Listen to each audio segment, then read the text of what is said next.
નમસ્કાર વિદ્યાર્થી મિત્રો, good morning all of you. Last lecture ની અંદર આપણે હૂકનો નિયમ અને સ્થિતિસ્થાપક અંકો એના વિશે ચર્ચા કરેલી હતી. હૂકનો નિયમ એટલે શું? તો કે નાના વિરૂપણ માટે જે પ્રતિબળ છે એ વિકૃતિના સમપ્રમાણમાં હોય. બરોબર છે. ત્રણ પ્રકારના સ્થિતિસ્થાપક અંક ગુજરાતી અને અંગ્રેજી બંને નામ યાદ રાખો. પહેલો હતો લંબાઈ સ્થિતિસ્થાપક અંક, જેને અંગ્રેજીમાં કહેવાય યંગ મોડ્યુલસ. બીજો હતો આકાર સ્થિતિસ્થાપક અંક, એનું શુદ્ધ ગુજરાતી નામ શું હતું? દ્રઢતા ગુણાંક, જેને આપણે કીધું હતું મોડ્યુલસ ઓફ રિજિડિટી. અને ત્રીજું હતું કદ સ્થિતિસ્થાપક અંક, એટલે કે બલ્ક મોડ્યુલસ. એમાંથી મેં તમને બલ્ક મોડ્યુલસ સાથે લખવા આપેલો હતો. ઘણા બધા વિદ્યાર્થીઓએ લખેલો છે બહુ વ્યવસ્થિત રીતે. બરોબર, આપણે જોઈ લઈએ, બધા કન્ફર્મેશન કરી લેજો. જેને નથી લખેલો એ લોકો તો કદ સ્થિતિસ્થાપક અંક એટલે કે બલ્ક મોડ્યુલસ કેપિટલ બી, એના વિશેની માહિતી આપો. 2 માર્કમાં પૂછાય. તો આપણે જો વિકૃતિ તરીકે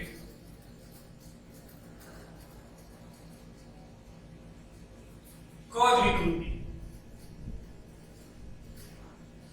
એટલે કે એપ્સિલોન v અને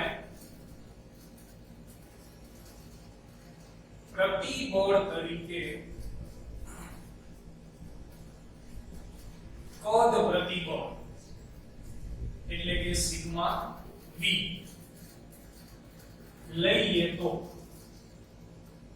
આ બંને લેવામાં આવે તો હવે હૂકના નિયમ પ્રમાણે શું લખી શકાય કે તેથી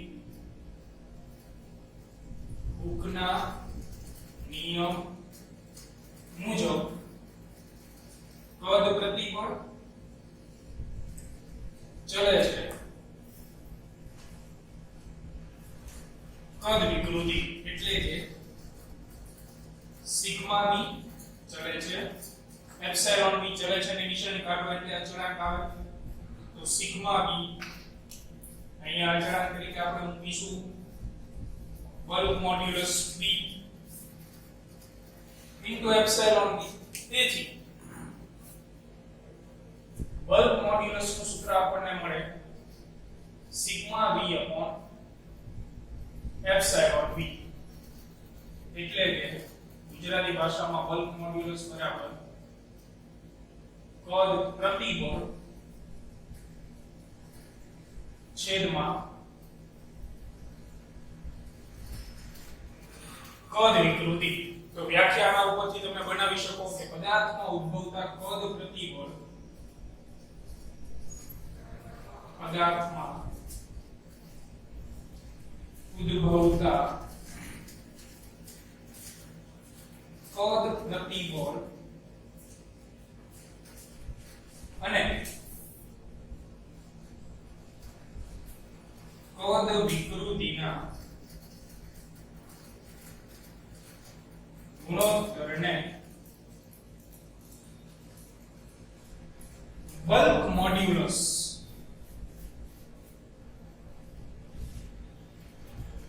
એટલે કે b કહેવામાં આવે છે. આ બલ્ક મોડ્યુલસની સિમ્પલ વ્યાખ્યા.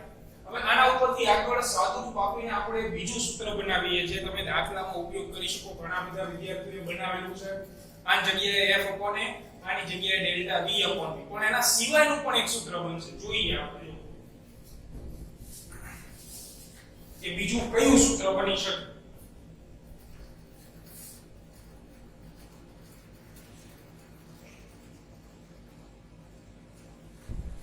તો બીજું સૂત્ર જે છે એ આ પ્રમાણે બને. જોઈએ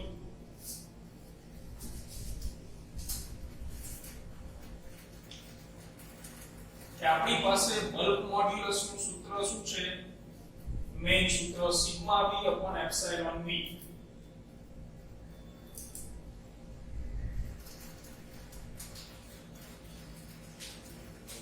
પણ નવીન વસ્તુ અગાઉના બે સૂત્ર કરતા કે તમે જ્યારે કદ પ્રતિબળ ભણી ગયા હતા ત્યારે મેં રેડ કલરની પેનથી એક વિધાન લખેલું હતું.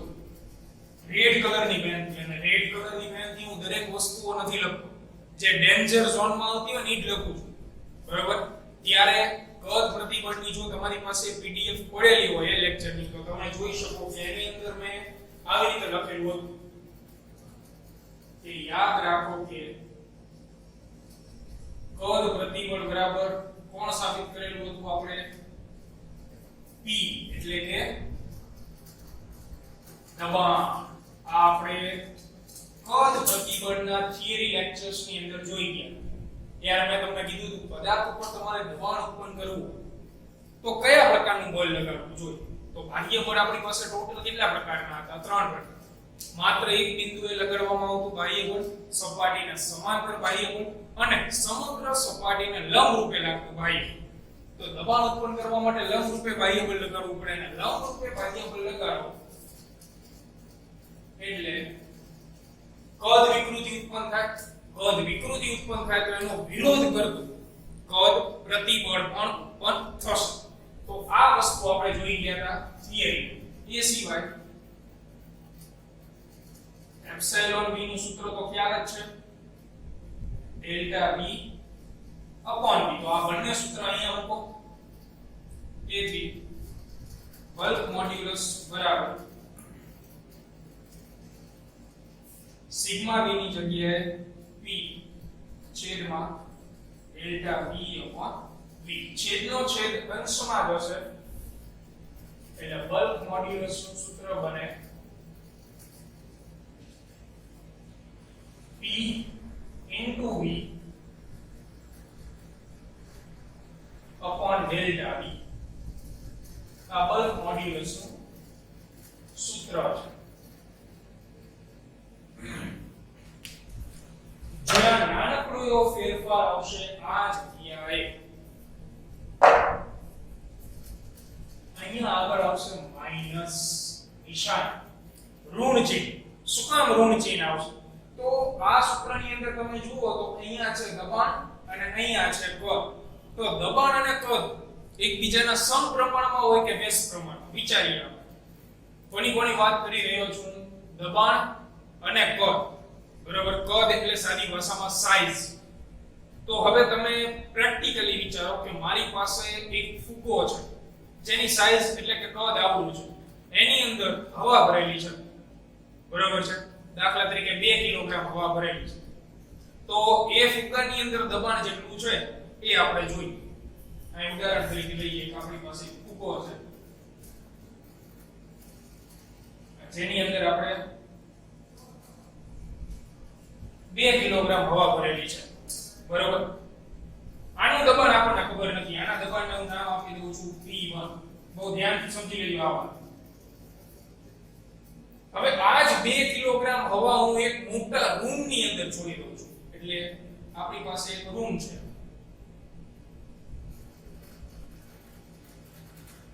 અને આ રૂમની અંદર તમે જે ફુગ્ગાની અંદર 2 કિલોગ્રામ હવા હતી એ તમે આ રૂમમાં મૂકી દીધી. તો આનું દબાણ ધારો કે હું લઈ લઉં છું P2. બરોબર? પ્રશ્ન સમજી ગયો? રિલેશન આપણે મેળવવાનું કોના વચ્ચે છે? આ બે રાશિ છે. દબાણ અને કદ વચ્ચેનો આપણે સંબંધ મેળવવો છે. એક ફુગ્ગો લીધો, એમાં 2 કિલોગ્રામ હવા ભરી, એનું દબાણ ધારો કે P1 લઈ લીધું. એ ફુગ્ગામાં જે 2 કિલોગ્રામ હવા હતી એ મેં રૂમમાં મૂકી, રૂમમાં છોડવામાં આવે છે એ હવા. કેટલા દળની? 2 કિલોગ્રામ જેટલી. આ રૂમનું દબાણ છે P2. તો હવે તમે પ્રેક્ટિકલી વિચારો દબાણ કયું વધારે હશે? ફુગ્ગાવાળું વધારે હશે કે રૂમવાળું? દબાણ કઈ જગ્યાએ વધારે હશે? ફુગ્ગામાં જ વધારે હોય દબાણ. બરોબર છે? આ તમે પ્રેક્ટિકલી વિચારી શકો. રૂમની અંદર તમને પ્રેશર જોવા ન મળે, એ જ વસ્તુ તમે પ્રેશર કુકરની મદદથી એ સમજી શકો. દાખલા તરીકે અહીંયા મેં ફુગ્ગા જગ્યાએ ઉદાહરણ લીધું કે કુકર છે, એની અંદર હવા ભરેલી છે. તો તમે બેનો વિચાર કરી સમજી શકો કે દબાણ શેમાં વધારે હોય? કે જેની સાઈઝ કદ નાનું એમાં દબાણ કેવું હોય? વધારે. એટલે અહીંયા P1 is greater than P2 જોવા મળે. એટલે કે ફુગ્ગાની અંદર દબાણ વધારે હશે, રૂમની અંદર તમે એટલી જ હવા છોડી દો તો દબાણ ઘટી જશે. શું કામ એવું થયું? કારણ કે કદ વધી ગયું. કદ વધે તો દબાણ શું થાય? ઘટી જાય. બરોબર છે? આ પ્રેક્ટિકલ વસ્તુ છે કે કદ અને દબાણ બંને એકબીજાના વ્યસ્ત પ્રમાણમાં હોય. વ્યસ્ત પ્રમાણમાં એટલે કે જો હું કદ વધારું તો દબાણ ઓટોમેટિક ઘટી જાય અને જો કદ હું ઘટાડી દઉં તો દબાણ ઓટોમેટિક શું થાય? વધી જશે. બરોબર છે? આ વસ્તુ તમારે સમજી લેવી જોઈએ કે દબાણ અને કદ બંને એકબીજાના વ્યસ્ત પ્રમાણમાં હોય એટલે કે જો દબાણ વધે તો કદ ઘટે અને જો દબાણ ઘટે તો કદ જે છે એ વધે. એટલે અહીંયા દબાણ અને કદ એ એકબીજાના વ્યસ્ત પ્રમાણમાં હોય છે. એટલે કે જો કદ ઓછું અથવા તો કદ નાનું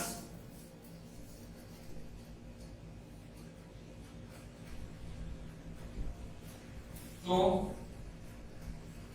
દબાણ વધુ અને જો કદ મોટું તો દબાણ ઓછું. બંને એકબીજાના વ્યસ્ત પ્રમાણમાં. આ ઋણ નિશાની એ જ ઇન્ડિકેટ કરે કે દબાણ અને કદમાં થતા ફેરફારો એકબીજાથી વિરુદ્ધ પ્રકારના હોય છે. કે તમે જો કદમાં વધારો કરશો તો ઓટોમેટિક દબાણ જે છે એ ઘટી જશે. આ ઋણ નિશાની ઇન્ડિકેશન એવું કરે કે દબાણ અને કદના ફેરફારો વિરુદ્ધ પ્રકારના હોય છે. તેથી દાખલામાં આપણે ઋણ નિશાની વાપરવાની નથી પણ તમારે લખવી જરૂરી છે થિયરીની અંદર. તેથી સૂત્રમાં ઋણ નિશાની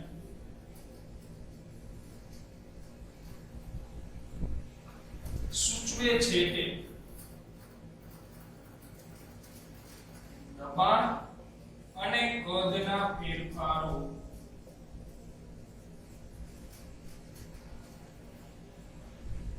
પરસ્પર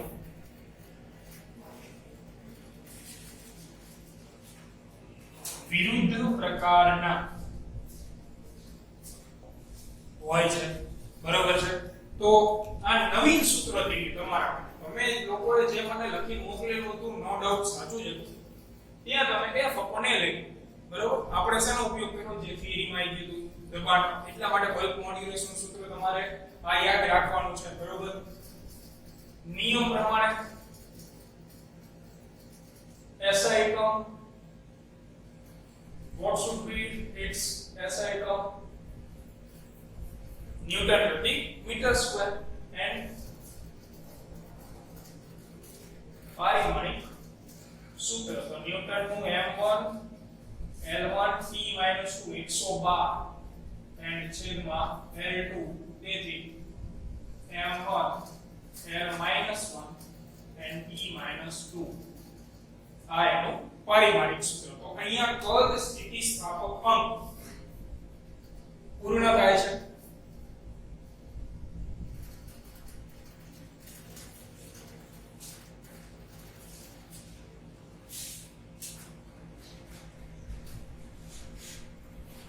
અને હવે છેલ્લા પ્રકારની રાશિ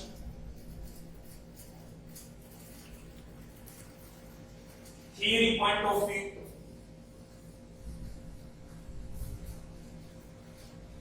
જે ગઈકાલે મેં તમને કીધી હતી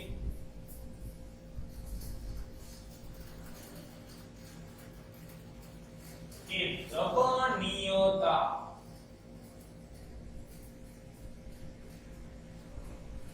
capital K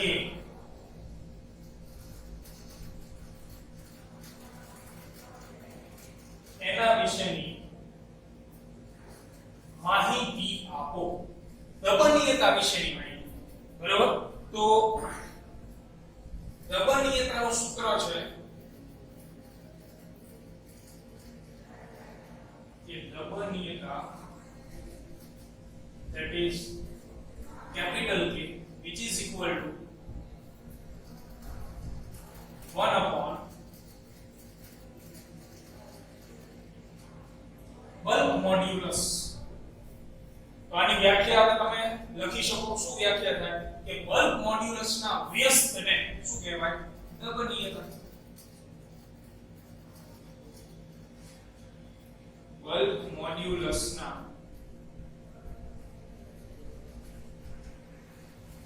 વ્યસ્તને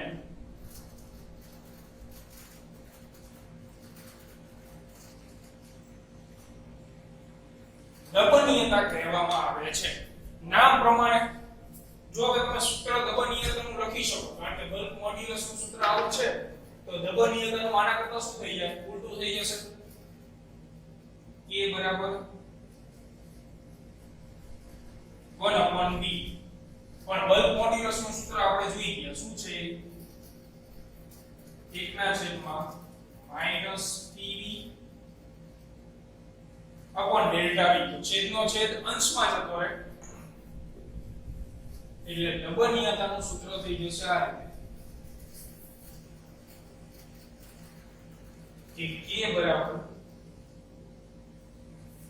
minus delta v upon p. આ દબનીયતાનું સૂત્ર. હવે પદાર્થની અવસ્થા ત્રણ પ્રકારની હોય: ઘન, પ્રવાહી અને વાયુ. તો દબનીયતા જે છે એને નામ પ્રમાણે દબાણ સાથે લેવા દેવા છે. તમે દબાણ ત્રણેય અવસ્થામાંથી કઈ અવસ્થા ઉપર વધારે ક્રિએટ કરી શકો છો?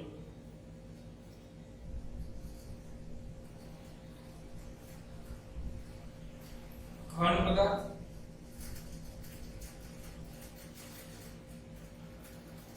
પ્રવાહી પદાર્થ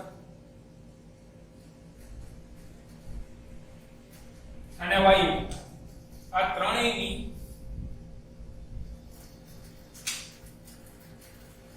જે દબનીયતા છે એની કમ્પેરિઝન આપણે કરી જોઈએ.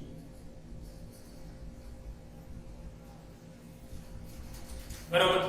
તો આપણે વાત કરીએ દબનીયતા કોની વધારે હોય, કોની ઓછી. તો દબનીયતા જે છે એને દબાણ સાથે લેવા દેવા છે. તો તમારી પાસે ત્રણ પદાર્થો છે. આપણે ત્રણની જગ્યાએ બે, ઘન અને વાયુ. બરોબર. વચ્ચે વાળું જે છે એ મીડિયમ સ્ટેટમાં આવવાનું છે. આપણો પ્રશ્ન છે કે ઘન અને વાયુમાંથી કોની દબનીયતા વધારે હોય, કોની ઓછી. તો હું એક ઈંટનો ટુકડો લઉં જે ઘન પદાર્થ છે, અને આપણે લઈએ વાયુ પદાર્થ. તો વાયુ પદાર્થ કઈ હાથમાં પકડી શકાય નહીં, એટલે વાયુ પદાર્થના ઉદાહરણ તરીકે લઈએ આપણે ગેસ ભરેલો ફૂગો. એટલે બે ઉદાહરણ થઈ ગયા, એક ઘન પદાર્થનું ઉદાહરણ અને જે વાયુ પદાર્થનું એક્ઝામ્પલ છે એ ગેસ ભરેલો ફૂગો અથવા ગેસ ભરેલી કોઈ પણ વસ્તુ. તો તમે કોના ઉપર દબાણ વધારે ક્રિએટ કરી શકો? તમે ઈંટને દબાવો તો એના આકારમાં કોઈ ફેરફાર થાય નહીં, પણ એ જગ્યાએ વાયુ ભરેલો કોઈ પદાર્થ છે એના ઉપર તમે દબાણ ક્રિએટ કરો તો દબાણ ક્રિએટ થાય છે, જેના કારણે એના પરિમાણમાં ફેરફાર થઈ શકે. એટલે જે વાયુ પદાર્થ છે એની દબનીયતા સૌથી વધુ,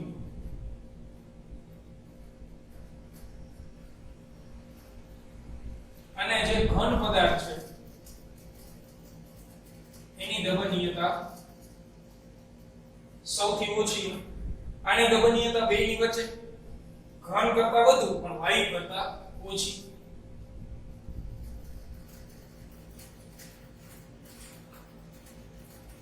મધ્યમ સ્તર એટલે ઘન પદાર્થ કરતા પ્રવાહીની દબનીયતા વધુ હોય, પણ વાયુ પદાર્થ કરતા પ્રવાહીની દબનીયતા જે છે એ કેવી હોય? ઓછી. તો આ ત્રણેય પદાર્થની દબનીયતા જે છે એની કમ્પેરિઝન આપણે તમને કહી દીધી કે ઘન પદાર્થ હોય એની દબનીયતા સૌથી ઓછી હોય, કારણ કે એના ઉપર વધારે દબાણ તમે ક્રિએટ કરી શકો. શું કામ? કારણ કે અણુઓની ગોઠવણી વ્યવસ્થિત થયેલી. તમે એના ઉપર દબાણ વધારે ક્રિએટ કરો તો કદાચ એ તૂટી જાય પણ એનો આકાર બદલાય નહીં. પણ વાયુ પદાર્થમાં એવું ન હોય. બરાબર. વાયુ પદાર્થ જે છે એના ઉપર તમે દબાણ ક્રિએટ કરો તો એના કારણે અણુઓ જે છે એ બીજી જગ્યાએ જતા, કારણ કે એની પાસે તો રખડવા માટે ઘણી બધી જગ્યાઓ છે ભટકવા માટે. બરાબર. તો આ તમારે માત્ર થિયરી પોર્શન પ્રમાણે યાદ રાખવાનું છે. દબનીયતાની સરખામણી, રાશિ ભણ્યા દબનીયતા, તો રાશિ ભણીએ એટલે જોડે જોડે SI એકમના પારિમાણિક સૂત્ર આવે. તો બલ્ક મોડ્યુલસનો જે SI એકમ હોય એના કરતા દબનીયતાનો SI એકમ શું થઈ જાય? વ્યસ્ત થઈ જાય એટલે બલ્ક મોડ્યુલસનો ન્યૂટન પ્રતિ મીટર સ્ક્વેર છે. તો પછી દબનીયતાનો SI એકમ શું થાય મિત્રો? આની કરતા ઊંધું એટલે કે મીટર સ્ક્વેર પ્રતિ ન્યૂટન. તમે સૂત્રમાં મૂકીને ચેક કરી શકો. અહીંયા મૂકજો ન્યૂટન પ્રતિ મીટર સ્ક્વેર, તો છેદનો છેદ ક્યાં જતો રહે? અંશમાં. એટલે આ રીતે આ પારિમાણિક સૂત્ર ચેન્જ થઈ જાય ને હવે. તો મીટર સ્ક્વેર નું લખીશ L2 અને છેદમાં ન્યૂટન એટલે 112 m1 L1 t - 2. તેથી પારિમાણિક સૂત્ર આનું બનશે m - 1 L આ એક ઉપર જાય એટલે 2 - 1 mt પ્લસ જો નિશાનીનો ભેદ છે ધ્યાન રાખો. જે પ્લસ હતો એ માઈનસ થઈ ગયું, જે માઈનસ હતું એ કેવું થઈ ગયું? પ્લસ થઈ ગયું. તો આ પારિમાણિક સૂત્ર છે દબનીયતા. દબનીયતા વિશેની ચર્ચા પૂર્ણ. થિયરી પોર્શન ઓફ પ્રમાણે આ ચેપ્ટર ઓલમોસ્ટ પૂરું ગણાય. હવે તમારે નાનકડી એવી 2-3 થિયરીઓ આવશે જે આપણે હમણાં લાસ્ટ લેશું. હવે આપણે શરૂ કરશું દાખલાઓનો બ્લોક. તો દાખલા ગણવા માટે તમને સૂત્રો યાદ હોવા જરૂરી છે. એ સિવાય દાખલાઓ ગણી શકાય નહીં. તો સૂત્રની આપણે વાત કરીએ તો વિકૃતિ ભણી ગયા 5 પ્રકાર. એમાં સૂત્ર 3 જ છે. એક એપ્સિલોન L પ્રતાન વિકૃતિ ડેલ્ટા L upon L, આકાર વિકૃતિ ડેલ્ટા X upon L, કદ વિકૃતિ ડેલ્ટા V upon V. 3 પ્રકારના પ્રતિબળ ભણી ગયા. F upon A, F upon N, F upon. પણ એમાં જે બીજા પ્રકારનું પ્રતિબળ હતું કદ પ્રતિબળ એ યાદ રાખ. એની સરખામણી ડાયરેક્ટ આપણે કોની સાથે કરી હતી? દબાણ સાથે. સિગ્મા v દબાણ p. એના ઉપરથી આપણે હુકનો નિયમ જોયો. સિગ્મા ચલે છે, એપ્સિલોન અને 3 પ્રકારના સ્થિતિસ્થાપક અંક વિશે ભણ્યું. બરાબર? યંગ મોડ્યુલસ તો sigma l upon epsilon l. એના ઉપરથી આપણે સૂત્ર મેળવ્યું હતું f delta l upon a l. બરાબર છે? જે ગઈકાલે આપણે મેળવી ગયા. પછી બલ્ક મોડ્યુલસ નું આજે મેળવ્યું અને મોડ્યુલસ ઓફ રિજિડિટી પણ ગઈકાલે મેળવી ગયા. તો હવે આપણે યંગ મોડ્યુલસ ને લગતા દાખલાઓ કરવાના છે. બરાબર? તો યંગ મોડ્યુલસ નું સૂત્ર દરેક વિદ્યાર્થી મિત્રને યાદ હોવું જરૂરી છે. અને હવે આપણે દાખલાઓની શુભ શરૂઆત કરીશું અને ચેપ્ટરની અંદર ગતિ પકડીશું. કારણ કે theory point of view almost chapter પૂર્ણ થઈ. મધ્યમ સ્તરની જગ્યાએ આપણે લખી દઈએ કે આની દબનીયતા ઘન કરતા વધુ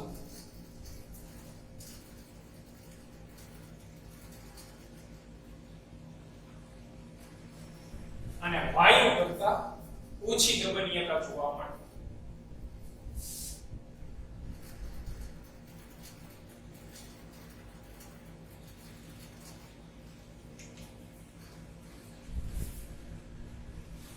તો હવે મિત્રો ટેક્સ્ટ બુક લઈ લેજો અને કેલ્ક્યુલેટર લઈ લેજો જોડે. ચલો ઝડપથી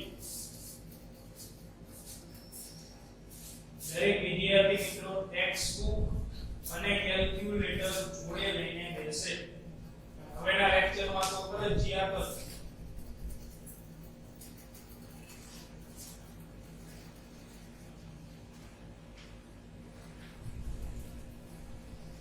તો દાખલાઓની શરૂઆત કરીએ આપણે હવે. Young modulus.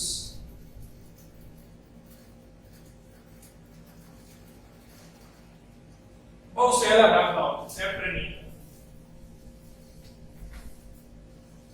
પણ સહેલા તમને તો જ લાગશે કે સૂત્રો કડકડાટ હશે. કારણ કે સૂત્ર મૂકવાનો જવાબ લાવો. બે જ વસ્તુ આવશે, બીજી કોઈ જ માથાકૂટ નહીં. સીધું સૂત્ર મૂકવાનો, કિંમત મૂકવાની એટલે આન્સર આવી જશે. બરોબર? સિમ્પલ દાખલો જોઈએ જો આપણે. તો સૌથી પહેલા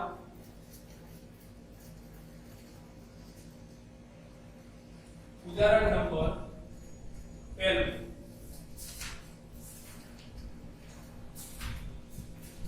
તો રકમમાં કીધું છે કે એક સ્ટ્રક્ચરલ સ્ટીલના સળિયાની ત્રિજ્યા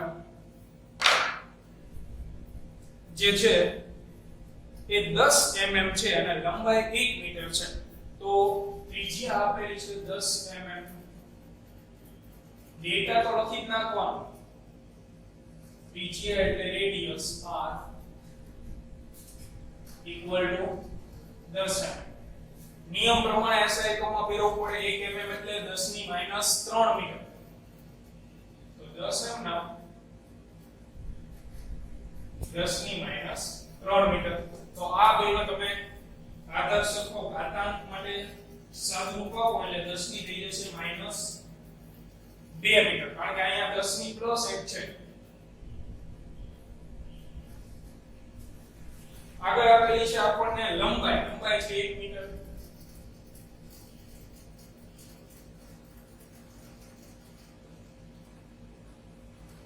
તો એ તો ઓલરેડી મીટરમાં છે. આગળ વાંચો. તેની લંબાઈની દિશામાં 100 કિલોન્યુટન બળ દ્વારા તેને ખેંચવામાં આવે છે. લંબાઈની દિશામાં એટલે લંબાઈ આ રીતે હોવો તો તમે આ બાજુથી એને 100 કિલોન્યુટન બળથી ખેંચો છો એટલે બાહ્ય બળ તમને આપેલું છે.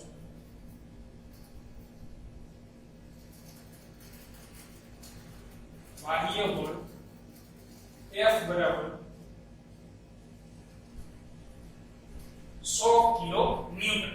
તો 100 એટલે 10 ની 2 ઘાત થાય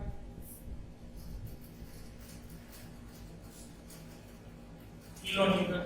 અને SI એકમમાં ફેરવીએ તો કિલો ચાલે નહીં, ખાલી ન્યૂટન હોવું જોઈએ. તો 1 કિલો એટલે 10 ની 3 ઘાત બીજી એટલે 10 ની 2 ગુણ્યા 10 ની 3 ન્યૂટન. તો ટોટલ કેટલી થઈ જશે? 10 ની 5. તેથી બાહ્ય બળ F બરાબર 10 ની 5 ન્યૂટન. આગળ તો સળિયામાં પહેલો પ્રશ્ન પ્રતિબળ મેળવો. પ્રશ્ન નંબર 1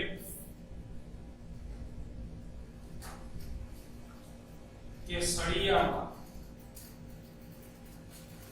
પ્રતિબળ. કયું પ્રતિબળ આવે મિત્રો? પ્રતિબળ તો કીધું, કયું પ્રતિબળ લેવાનું છે?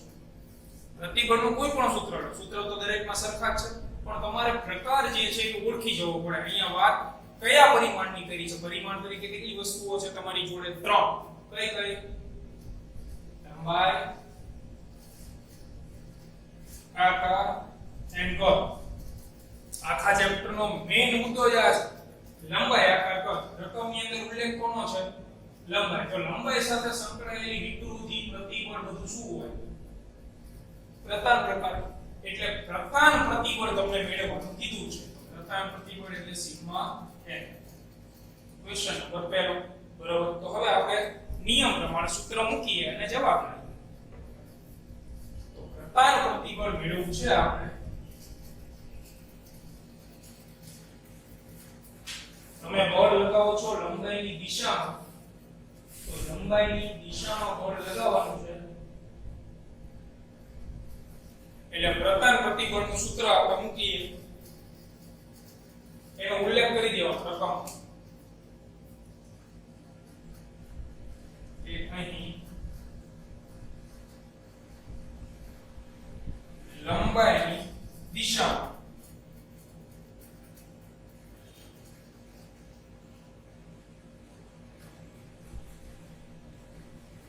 બળ લાગતું હોવાથી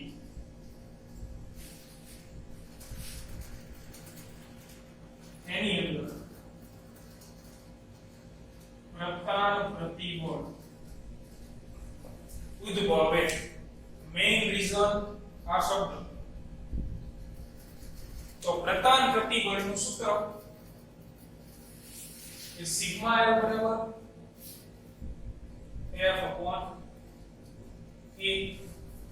સળિયો હોય આ રીતનો, છેદમાં છે 1, તો A એટલે આડછેદનું ક્ષેત્રફળ. આડછેદનું ક્ષેત્રફળ શું દેખાય છે તમને? વર્તુળનું ક્ષેત્રફળ શું હોય? પાઈ r સ્ક્વેર. બરાબર છે. એટલે A ની જગ્યાએ આપણે પાઈ r સ્ક્વેર મૂકી દઈશું, પરંતુ A બરાબર પાઈ r સ્ક્વેર. તેથી સિગ્મા L બરાબર F upon પાઈ r સ્ક્વેર. જો તો ડેટાની અંદર કિંમતો છે F r. પાઈ એટલે 3.14 ત્રિજ્યા. અરે કિંમત મૂકો, જવાબ આવી જશે. F upon પાઈ r સ્ક્વેર આપણે લખી નાખ્યું. f ની જગ્યાએ 10 ની 5 ન્યૂટન, પાઈ ની જગ્યાએ 3.14 અને ત્રિજ્યા છે 10 ની -2 એનો વર્ગ.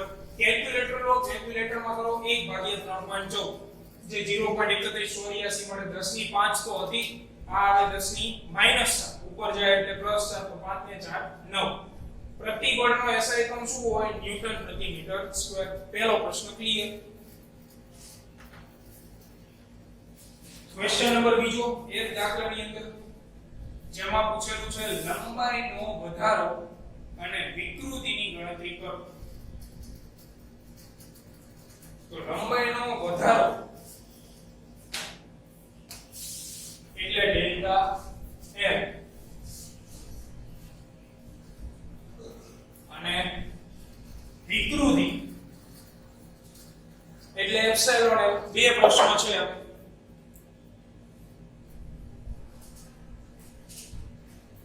બે અલગ અલગ પ્રશ્ન કે લંબાઈનો વધારો એ આપણે મેળવવો છે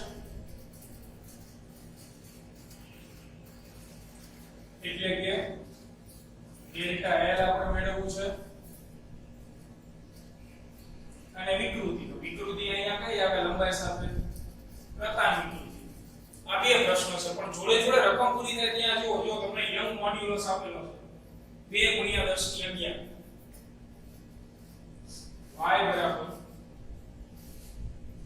2 × 10 ની 11 ન્યૂટન પ્રતિ મીટર સ્ક્વેર. તો યંગ મોડ્યુલસ નું સૂત્ર તો ખબર છે બધાને. યંગ મોડ્યુલસ નું સૂત્ર શું છે? Sigma L upon epsilon. તો બે સૂત્ર મૂકીએ. આ સૂત્ર મૂકી શકો અને ફાઇનલ સૂત્ર શું હતું? F upon A into L upon delta L. જે મૂકવું હોય મૂકી શકો કારણ કે રકમમાં બધી કિંમત ઓલરેડી આપેલી છે. જો તમે આ મૂકશો તો પહેલો જવાબ આનો આવશે, પછી આનો આવશે. જો તમે આ સૂત્ર મૂકો, આ એનું સૂત્ર છે, તો તમને જવાબ શેનો મળશે? આ રીતે. કારણ કે બાકીની કિંમતો છે, f ની કિંમત છે L 1 મીટર, e એટલે પાઈ r સ્ક્વેર અને y ની કિંમત આવે. તમે આ સૂત્ર મૂકો તો ડેલ્ટા L નો જવાબ આવશે અને આ સૂત્ર મૂકશો તો આમાં અનનોન કોણ છે? Epsilon L. કારણ કે સિગ્મા L ની કિંમત શું મળી અમને? આટલી. y ની કિંમત આપેલી છે તો કોઈ પણ સૂત્ર તમે વાપરી શકો, જવાબ તમે લાવી શકો. બે માં ગમે એ. તો આપણે આ સૂત્ર મૂકીએ. એપ્સિલોન L નું કરતા બનાવું sigma L upon young modulus y. તો હવે તમે કિંમત મૂકો. સિગ્મા L ની કિંમત આપણી પાસે છે 0.3184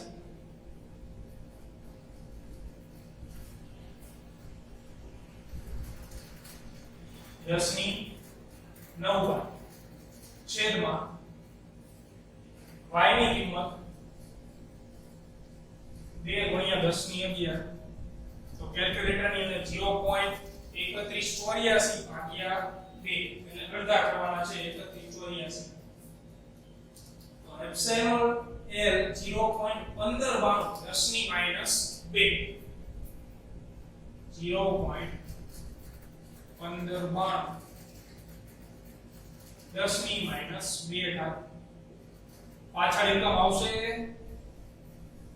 નહીં આવે. શું કામ? શું ગોઈતું આપણે? વિકૃતિ. વિકૃતિને એકમ હોય નહીં.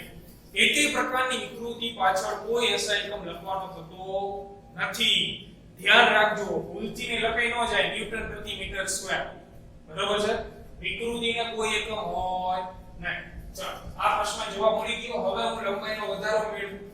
તો લંબાઈનો વધારો મેળવવા માટે આપણે વિકૃતિનું સૂત્ર વાપરીએ. વિકૃતિનું સૂત્ર લંબાઈમાં થતો ફેરફાર છેદમાં મૂળ લંબાઈ. તેથી ડેલ્ટા L બરાબર આ બંનેનો ગુણાકાર. તો વિકૃતિનો જવાબ તો તમને મળી ગયો છે 0.1592 10 ની -2 0.1592 10 ની -2 અને L એટલે મૂળ લંબાઈ જે આપણે ડેટામાં લખી હતી 1 મીટર આવે તો ગુણ્યા 1. તો જવાબ આને આવે છે. તેથી ડેલ્ટા L બરાબર 0.1592 10 ની -2 2 પણ ફેર પડશે. જવાબ ભલે આના જેટલો છે પણ આ લંબાઈનો ફેરફાર છે. લંબાઈનો ફેરફાર શેમાં મળે? મીટરમાં મળે. એટલે પાછળ શું આવે? મીટર. આ ફેરફાર જે તમને નરી આંખે દેખાવો જોઈએ. જો રાઉન્ડ કરી દઉં છું. અહીંયા મીટર છે નથી, અહીંયા મીટર છે. હા, તો બેમાં ફેર છે. આ વિકૃતિ છે, આ લંબાઈનો ફેરફાર. તો યંગ મોડ્યુલસ આપેલો હોય એટલે લંબાઈની વાત હોય. જો આકાર મોડ્યુલસ આપેલો હોય તો આકારની વાત હોય, અને બલ્ક મોડ્યુલસ આપેલો હોય તો વાત કોની હોય? કદની. બરોબર છે. નેક્સ્ટ લેક્ચર ની અંદર આપણે વધારે દાખલાઓ ગણીશું. એ પહેલા તમારે લોકોએ સૂત્રો જે છે એક વખત પાકા કરી લેવા, ખાસ કરીને મોડ્યુલસોના સૂત્રો. આ સૂત્ર આવડશે એટલે દાખલાઓ બહુ સહેલાઈથી તમને આવડશે. બરોબર છે. તો મળીએ આવતા લેક્ચર ની અંદર.